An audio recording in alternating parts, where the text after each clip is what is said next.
The reason for that is the high-grade nature of the discoveries, being some of the richest copper that you can find in the world is found in Flin, and certainly the case which we're seeing at Rainbow and what you're starting to see at Alchemist. But then you also have the clean, low-cost hydroelectric power, and that's going to really stand out.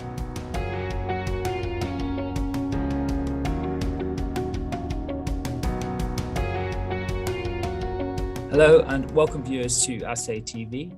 In this edition, we're catching an insight on Callinex Mines, the company developing a portfolio of base and precious metals assets across established Canadian mining jurisdictions.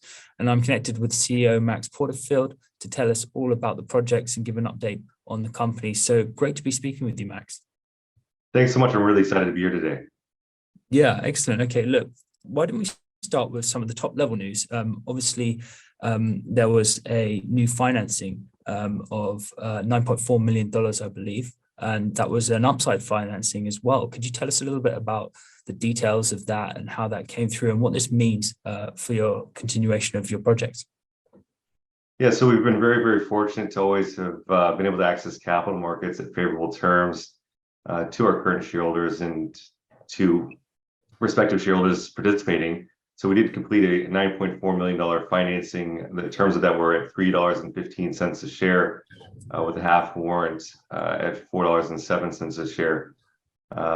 With that being said, in terms of the shareholders we brought on, it was made up of existing shareholders, high net worth family offices, some North American institutions, as well as new shareholders. For example, we brought on one of the largest asset managers in Canada, that has a very well-respected natural resource fund that'll be one of the largest shareholders of Callinex. So what this allows us to do is funds our exploration for 2023.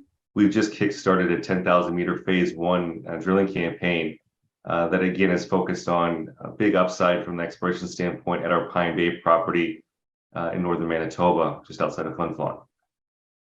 Excellent. It's really set up for an exciting year ahead. So why don't we delve into some of the an overview of the company for interested viewers first, and then we can get into how you're going to apply some of this capital to the drilling campaigns that you touched on there. Certainly. Well, in terms of the company overall, again, we're an exploration company. We've got a portfolio across Canada, but our focus is in northern Manitoba in the Flin Greenstone Belt. And the Flin Greenstone Belt is famed for being one of the top volcanogenic massive sulfide or VMS deposits or belts globally, and has taken 32 deposits have gone into production in the camp's history. Now that history is in jeopardy right now with the shutdown of the 777 mine that operated in Flin for just over 18 years, and there hadn't been a new discovery in the pipeline by Hudbay, who's the operator there. And that mill has a capacity of over 5,000 tons per day since idle, and a pretty excessive job losses for the community of Flin, which has always been our longer term vision, was to find the next anchor mine for that community. With that being said, our technical team has been credited with the discovery of 3 of the 4 largest mines ever to be discovered in the camp's history, as well as built and helped finance some of the biggest 777, as well as initial development of Lawler from the operational standpoint of things there. So with that being said, our Pine Bay properties, where we have 2 very high-grade discoveries. Rainbow is a high-grade copper, zinc, gold, silver deposit, just like many of the deposits in Flin. In terms of grades, it's averaging between 3.75 to 4% copper. So again, it's going to rank in the top, quartile definitely of copper discoveries on a global basis, and certainly North America. The discoveries, and there's also another one called Alchemist that we made early last year. They sit within a couple hundred meters in terms of Rainbow from hydroelectric power line within a mineral lease, so there's advanced permitting and 30-minute drive by existing road access to Flin. So again, that's what we're on to in terms of the company, and the proceeds from the recent financing will look to aggressively advance that.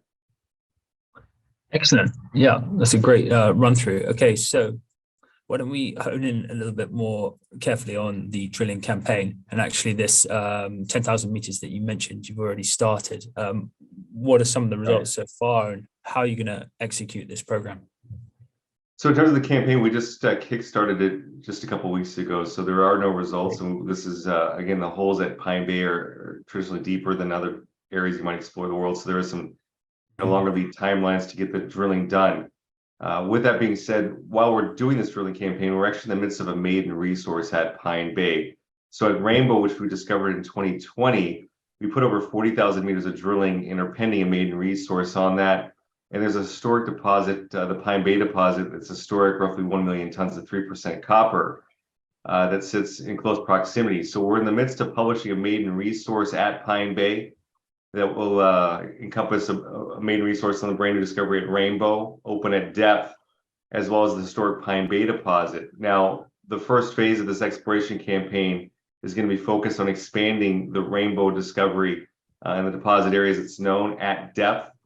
So we'll be testing vertically below along the plunge line of the known mineralization of the 3 zones that exist, the red, yellow, and orange zone. And then also to the south. And then we'll also be following up, aside from Rainbow to start the campaign, we'll also be following up on our Alchemist discovery, as I mentioned. And Alchemist, the last hole in there was very high grade copper in terms of over 1.6% copper, over 5% zinc, and roughly half a gram per ton gold. So we'll be following up on that with a couple of drill holes. And then there's a different area that sits between Alchemist and Rainbow called Target Area Odin that we've been focusing in on, that we'll be following up on this year. So there's a deeper pipeline of targets that we'll be testing in addition to the targets I just mentioned.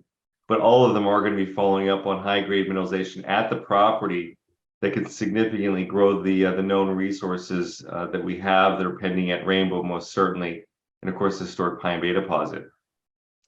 Excellent. Some real exploration upside there, in addition to the great deposits that you have. Then, just on the publishing of the maiden resource, do you have a date in mind for when that's going to be available?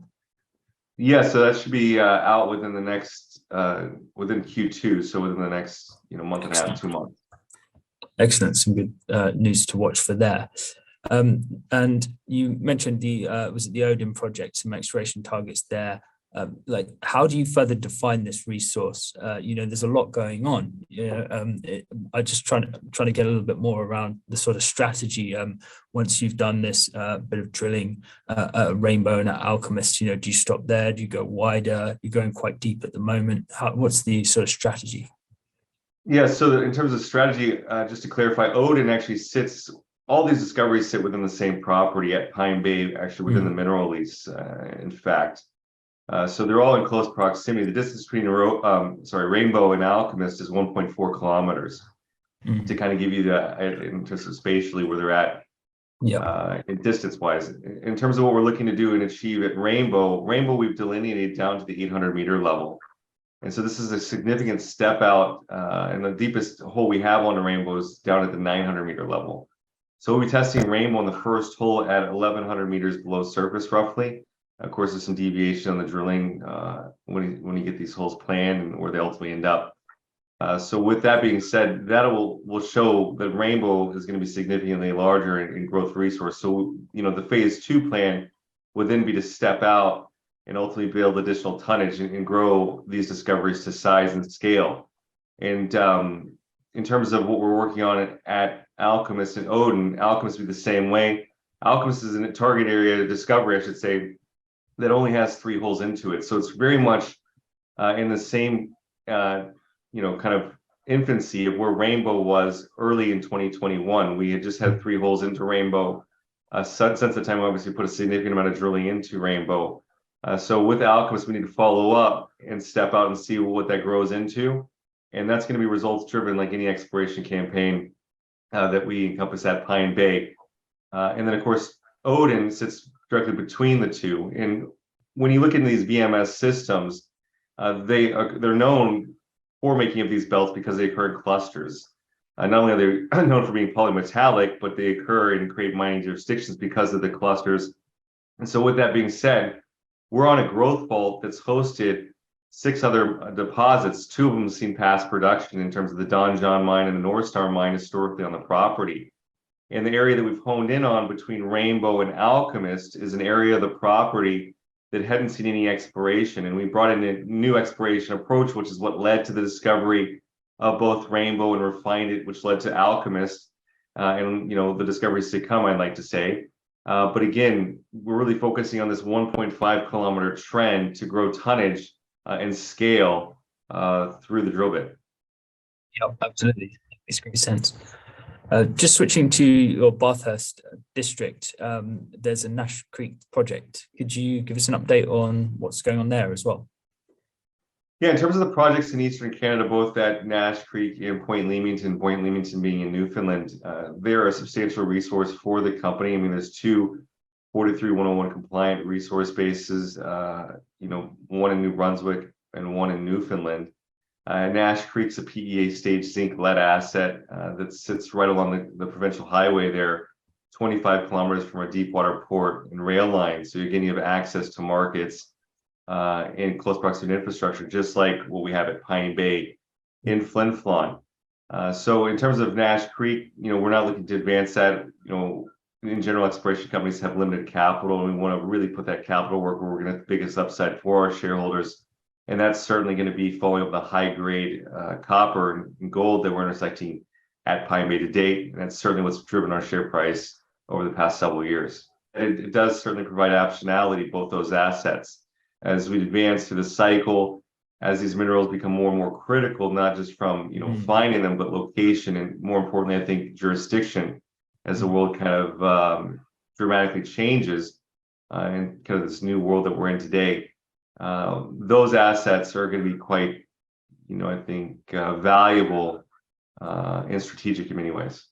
Yeah, absolutely. That's sort of answered my next question for me, but I was going to touch on the fact that you're across a lot of commodities, but these are future-facing commodities, really. If we think about the need and then your jurisdiction, safe, North American aligned, in terms of the scramble for natural resources that we've got and some of the interesting government-backed incentives, is it making your conversations with potential investors, or indeed the new shareholder that you mentioned, has it made those sort of not easier but more relevant? There's a new impetus now. Well, it's been certainly it's been a very challenging time for accessing capital, and that's really what's led to the supply constraints that we're seeing today. Is you needed to have commodity prices incentivize exploration. With that being said, quality assets will always be able to attract that capital, and we're very, very fortunate to have the discoveries that we have at Pine Bay and in Flin Flon. Really a key time both from the community and the world's needs on the macro level, as you mentioned. So certainly the conversations are falling in favor. I mean, everything has the flavor of the month, so to speak.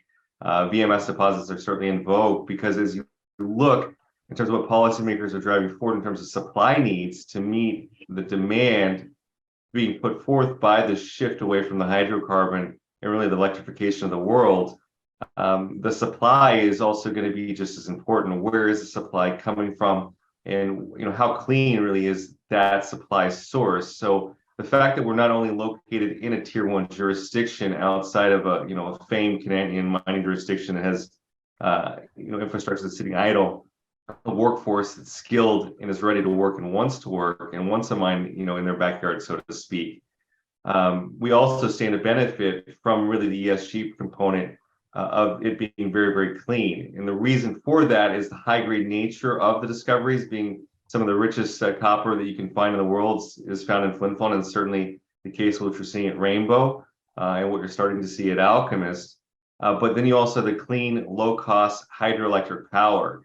And that's going to really stand out because, again, ultimately, if you're these battery manufacturers or cars, and you want to have that seal of that your product that you're selling to the end consumer is truly green, you're going to go look down further down the supply. And you're starting to see that Volkswagen's now putting a battery plant in Ontario here in Canada.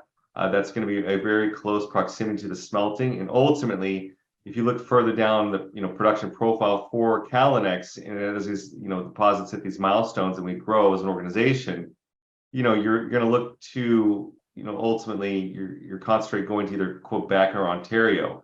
And so being a clean copper source for these battery supplies is certainly going to have us stand out. And I think going to give you pricing power ultimately in the future. Yep, absolutely. Okay, well, in summary, what's the sort of value proposition then? And would you say Callinex is undervalued in terms of where we're at in this market? Yeah, no, I think in terms of the value proposition, we're a very tightly held company. We have just over 17 million shares outstanding. We've got very strong institutional support, as well as management and close associates to the company are very big shareholders of the company. We're capitalized for a fully funded 2023 exploration campaign on the backdrop of a maiden resource coming out at our Pine Bay property that's going to encompass our very high-grade copper, gold, and silver and zinc Rainbow deposit with historic Pine Bay deposit. And with that drilling campaign, the immediacy of increasing the resource substantially with the drill bit, which is what we're out to achieve in 2023. And this is all in the backdrop, I think, of a market that's headed higher for both the base and precious metal space. Yep, absolutely. Excellent. Well, look, Max, really interesting to get an update on the projects, and we look forward to hearing more about progress at the drill bit and the maiden resource later in 2023. Thanks for speaking with Assay TV. Thanks so much for having me again.